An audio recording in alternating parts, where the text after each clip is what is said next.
Tidak mudah untuk dapat berdiri hingga sejauh ini bersama keluarga. Kita berani, kita memotivasi, kita berbagi momen,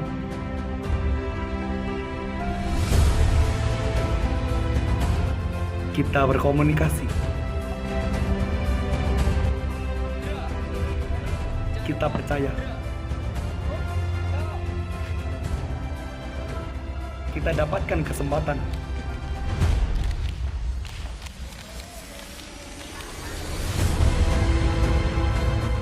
kita berjuang.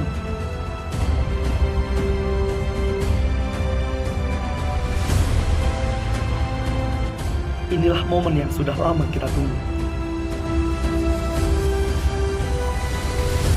Bersama, kita terakhir kuat.